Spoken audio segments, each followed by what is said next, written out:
So I'm Gerry Hudson, Executive Vice President for SEIU. I'm trying to figure out what's the best way to start this. It's an interesting moment to be having this conversation. I've spent the better part of this week in Baltimore, where I would say the raw racial underbelly of the neoliberal project is exposed. So it's a timely moment to be having a conversation, in my view, about how race figures in both the construction and the popularization of this neoliberal project. It bears remembering that the first stop that Reagan made after he was voted in as the nominee for the Republican Party and for president in 1980, the first stop was in a place called Philadelphia, Mississippi. Now, some of you may know what Philadelphia, Mississippi is and was for some of us. It is the site of the murder of the 3 civil rights workers back in 1964. It is that ugly murder that in some ways spurred a huge amount of organizing around voting rights to begin with. And so it's a key place. And he chose to make his speech there, where he essentially argued for states' rights in that moment. I would suggest to you that at that moment, what he was doing was what's a good book recently, he was dog whistling to a whole part of a population about who's acceptable and who's not, who this government ought to be for and who it shouldn't be for. It was the beginning of an argument about the delegitimation of government itself. And the way to delegitimize it in this country at that point was to racialize it.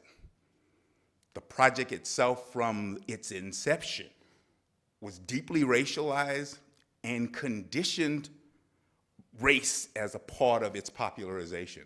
So today, we're going to try to make that case, and you couldn't pick 3 better people to do it. I'm not going to say a lot about any of them. Read their biographies. But these 2, I will just mention that they've got 2 of the hottest books around, for me at least. They're my favorite reads. So if you haven't read Deeply Divided, you ought to. It's really one of the finest books on the emergence of a certain kind of racial politics. And that's Doug McAdams' most recent work. Oh, she's here. Great. And the second book is by my friend John Powell. It's called Racing to Justice. And if you read either one of those books, the topic that we're going to sort of lay out here today is made beautifully. The case for the argument we want to make here today was laid out beautifully. And then, of course, there's Marian Wright Edelman, who comes in right on cue.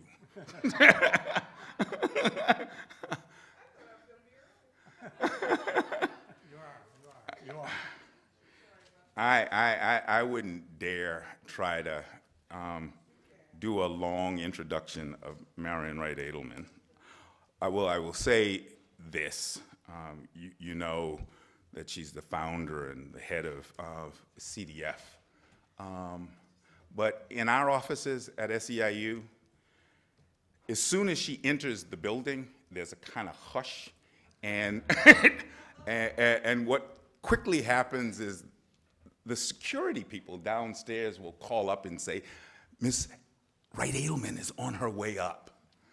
And by the time she gets to the 8th floor where the executive offices are, all through the building there's already a buzz with people peeking around whatever office she's in to sort of see, is she really there? And then others coming to ask, can I have an introduction?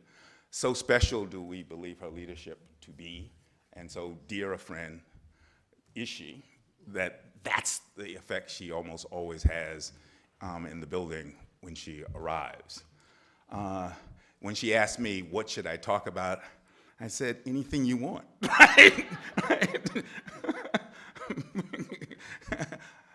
I come to serve you, so I'm going to let you start any way you want. Thank you. And I do apologize for